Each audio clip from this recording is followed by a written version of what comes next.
Hi guys, Grant Nelson again here with the Mustache Offgrid YouTube channel. In case you're new to the channel, I cover various off-grid and homesteading topics. I live off-grid in southern Missouri in a one-room cabin.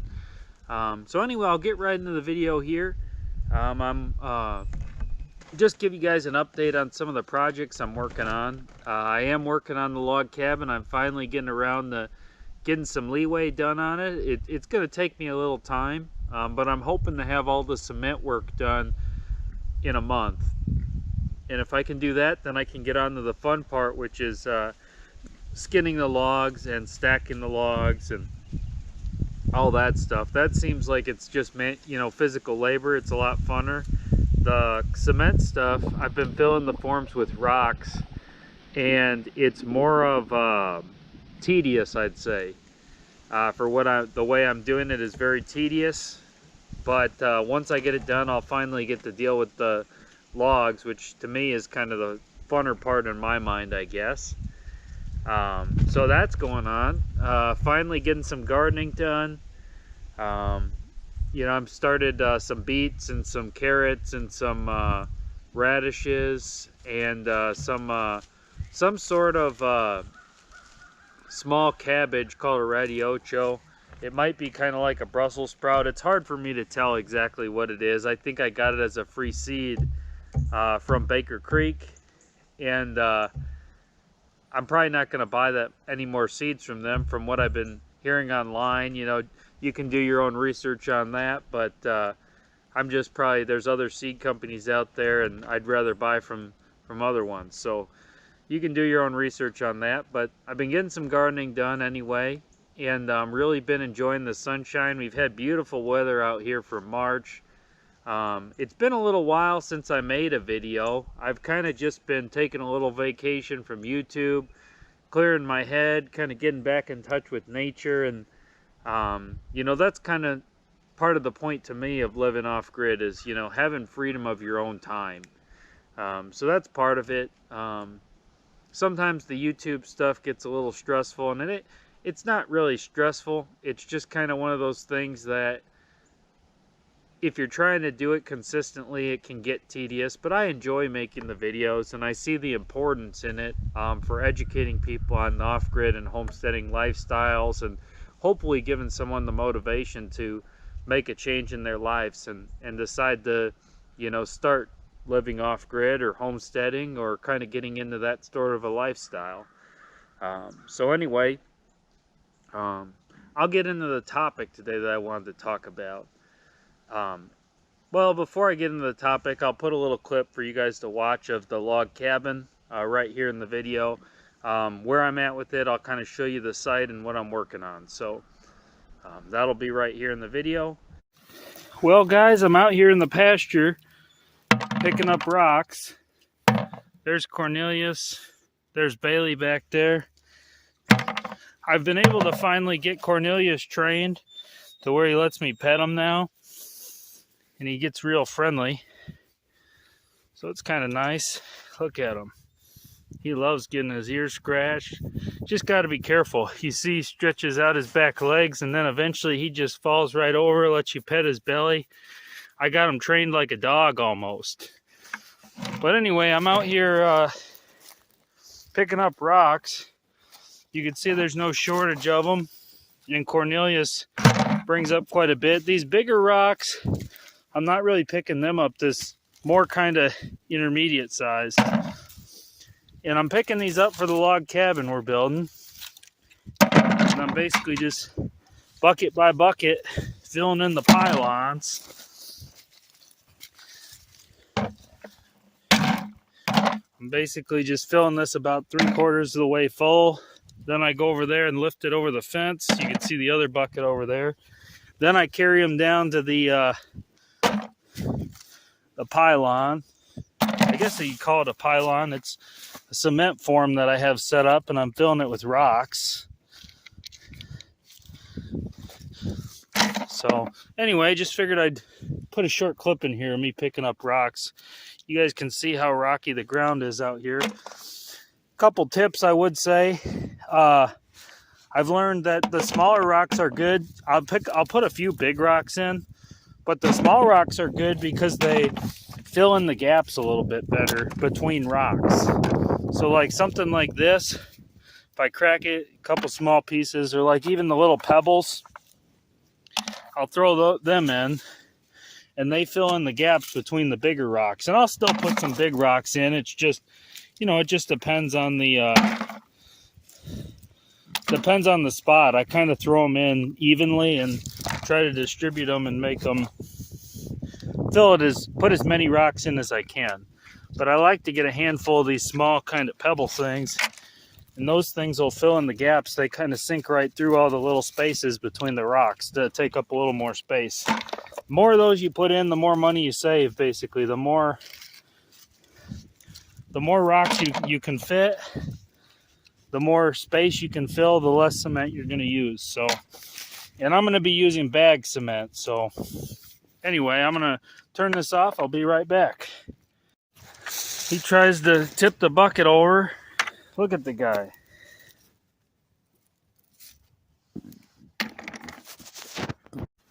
Here's the buckets of rocks, and then I carry them down the hill to the cabin site, which is not too far. Sometimes I pick up rocks in that corner too. I just kind of look and see where I think the best spot is to pick up rocks. So anyway, just figured I'd add the process to you. I lift them over the fence, set them here, walk around the fence, come back down there. There's probably more efficient ways to do it, but it's just good exercise, and just one step at a time. And every single bucket's about probably 3/4 of a bag of cement, I'd say, maybe half a bag of cement. So whatever a bag of cement costs, it pretty much saves that much in cost when you fill your pile on. The bucket of rocks down here, I basically kind of look in here and kind of drop the rocks in. I try to kind of fill in where I think there's gaps. And, you know, basically when I get to the bottom of the bucket, I'll kind of just pour it in. But anyway, just figured I'd show you guys the process. I'm using some old cattle panel. Has the rebar in it. You can see the cattle panel right here. I use these bolt cutters to cut out the section I need. But anyway, that's where I'm at so far with the log cabin. Just figured I'd... Come here, Bailey. Just figured I'd add where I'm at with everything, guys, so you can just get an idea for the video and know that I am building the log cabin. It's probably going to take me months, so it's going to take me a while. I'm probably close to halfway full. I'm not quite halfway, but if I do 10 buckets a day, I'll be right there. So, and then yeah, we'll get into the topic. I wanted to talk a little bit about homesteading and off-grid living. A lot of people right now are getting into homesteading and off-grid living. It's kind of getting to be a bigger trend. A lot of people, it seems like, you know, maybe this is just my biased opinion, just a little bit late to the party, you know, getting into it. I mean, the land prices have went up substantially, and you know, it's tough. Inflation's high. Everything costs more than it did a few years ago, if you would have started a few years ago. And I think we all see that in our lives, and even just going to the store, you get kind of disappointed, you know, when you see the price of things. You're like, man, this is just crazy.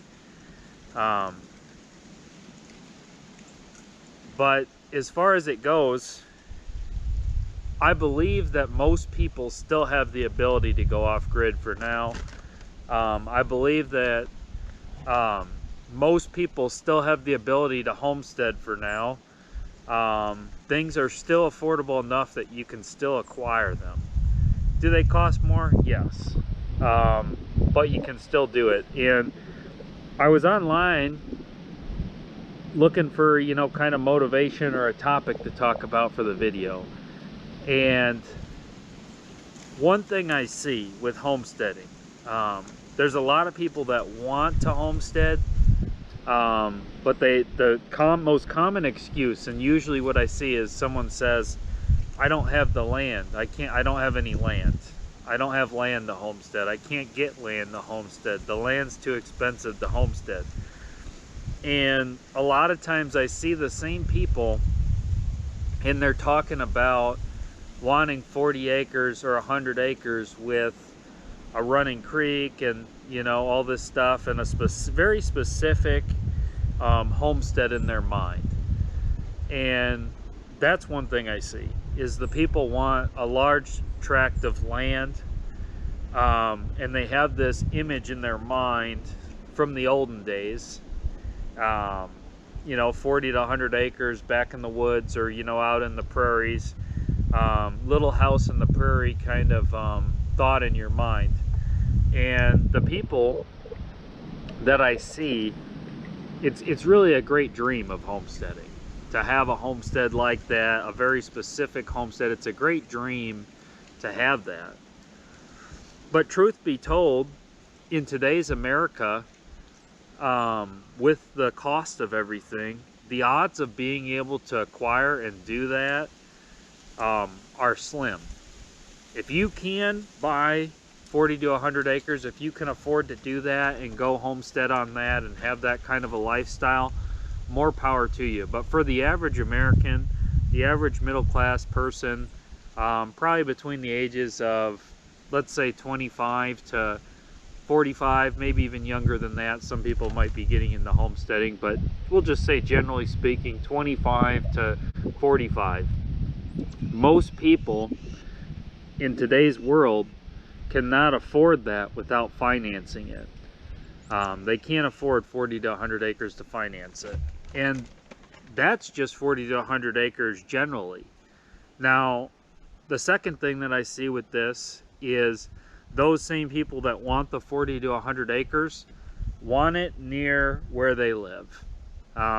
Being from Illinois, I see a lot of people that want 40 to 100 acres in Illinois to homestead or live off grid or have a farm.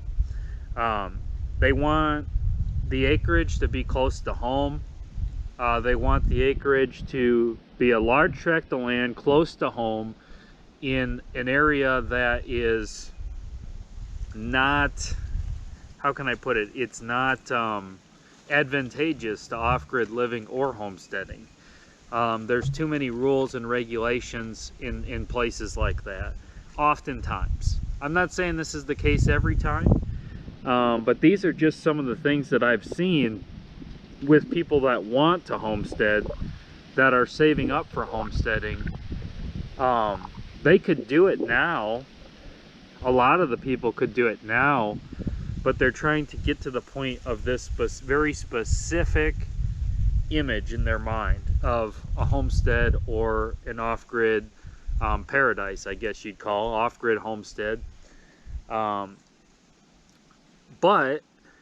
I think that one thing that we can do as people, or that, you know, you might want to consider, if you're in that category where you want 40 to 100 acres and you want it to be close to home, or in a very specific place, a very, very, very specific homestead,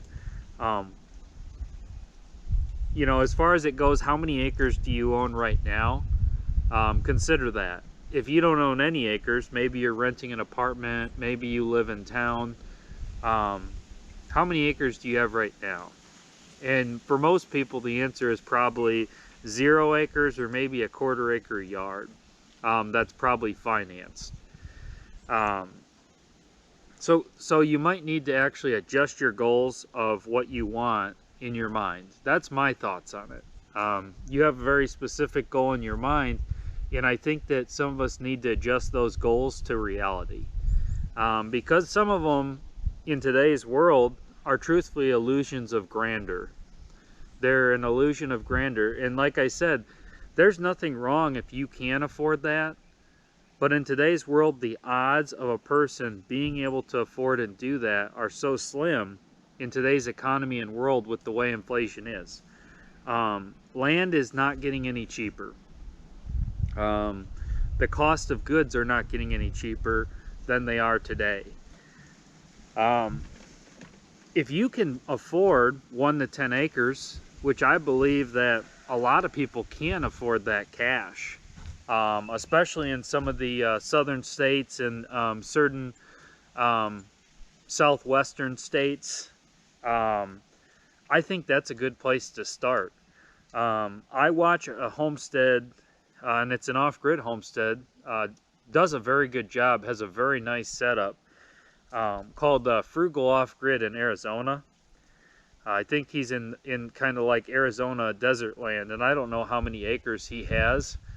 But when he went out there, he started in his van on the desert land acreage. He worked and built a pole barn, and then he built other structures, and now he has a very nice off-grid homestead, and he's got a good following on YouTube, and he's got different income streams coming in. He's kind of established himself very well.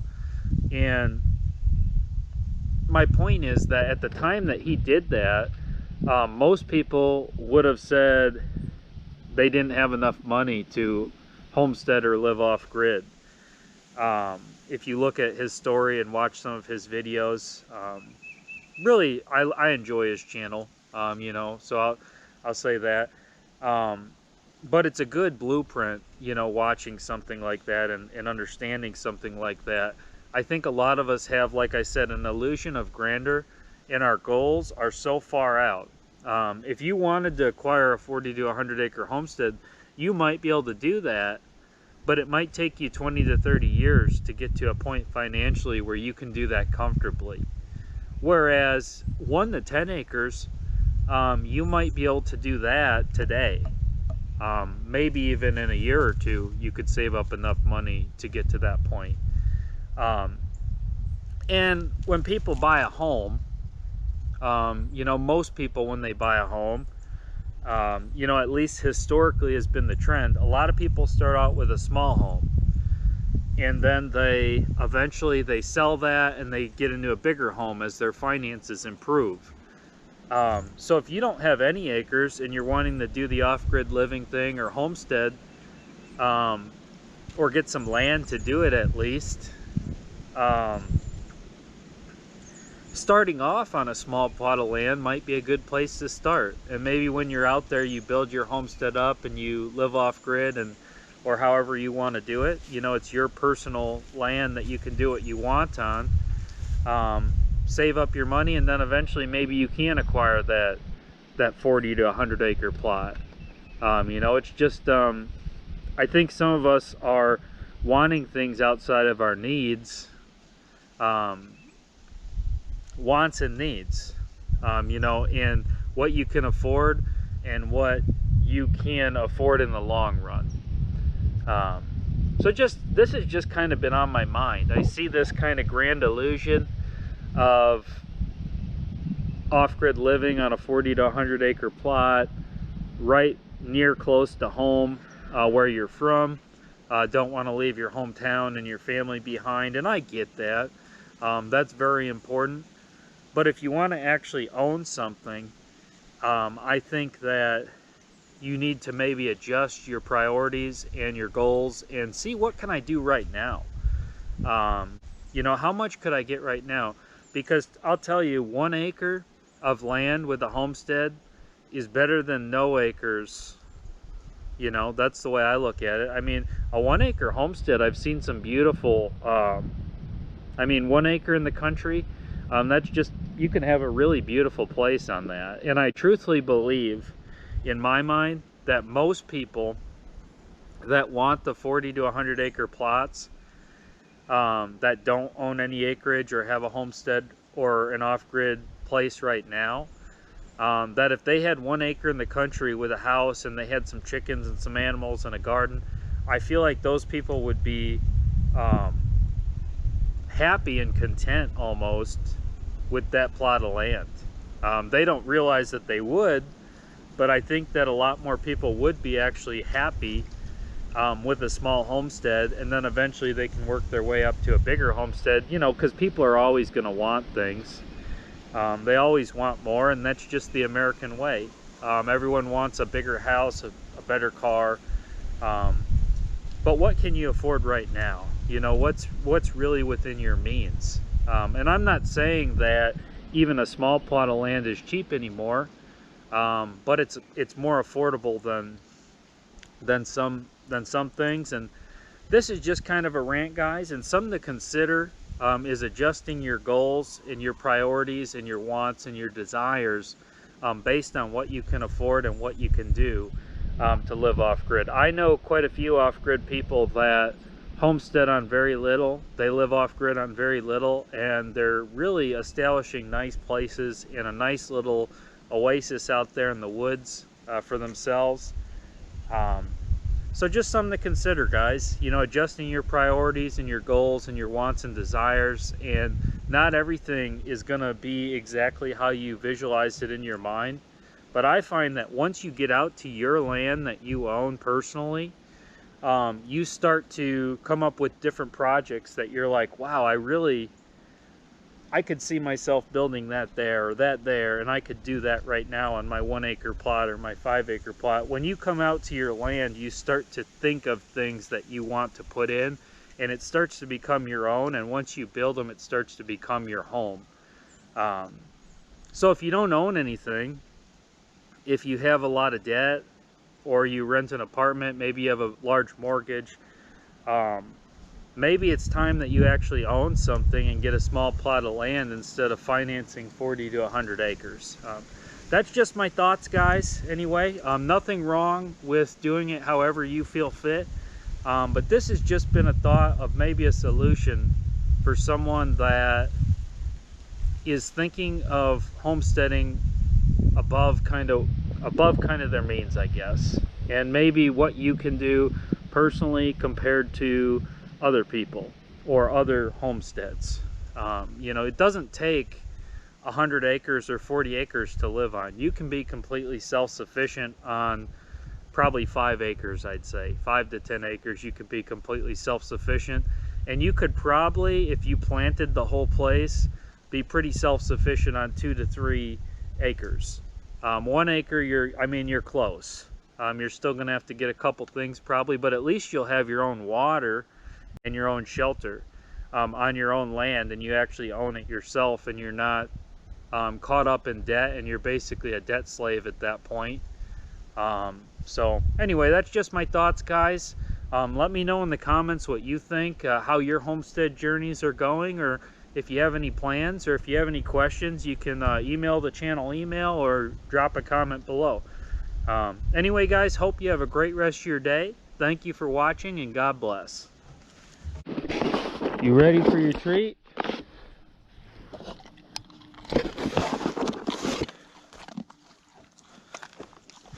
See it? See it? See it? Nice catch. Nice catch. We'll give you one more for the show. One more, boy. See it?